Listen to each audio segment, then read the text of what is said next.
দুনিয়ার সুখ বলেন, শান্তি বলেন, আরাম বলেন, আয়েশ বলেন, সম্পদ বলেন, সম্মান বলেন, টাকা পয়সা বলেন, এগুলা একদম ক্ষণস্থায়ী।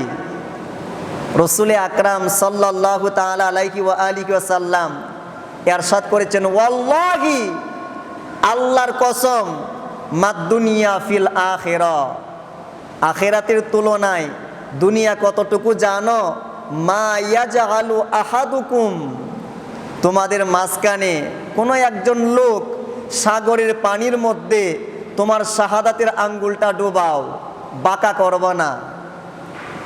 রসুল আকরাম বলেন, হে আমার উম্মতেরা, সাগরের পানির মাঝখানে তুমি তোমার একটা আঙ্গুল ডুবাও, আঙ্গুল ডুবানোর পর আবার উপরে তুলে নিয়ে আসো। ফালইয়ানজুর বিমা তারজিউ, লক্ষ্য করো তোমার এই আঙ্গুলের মাথায় কতটুকু পানি উঠেছে।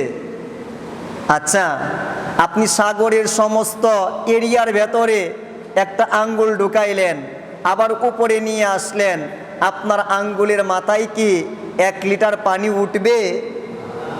1 গ্লাস না, 1 ফুটা পানি।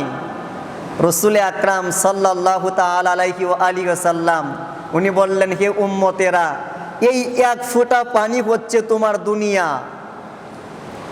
তাহলে বাকি সমস্ত সমুদ্র, আল্লাহ পাক রব্বুল আলামিনের প্রিয় হাবিব বলেন, বাকিটা হচ্ছে তোমার আখিরাত, বাকিটা তোমার পরকাল।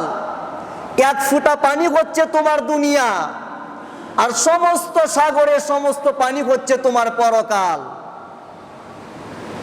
আল্লাহ পাক রব্বুল আলামিন বলেন, দুনিয়ার জীবন হচ্ছে খেল তামাশার মতো, একদম খেল তামাশা। আপনি কখন বড় হয়ে গেছেন চিন্তাও করতে পারবেন না।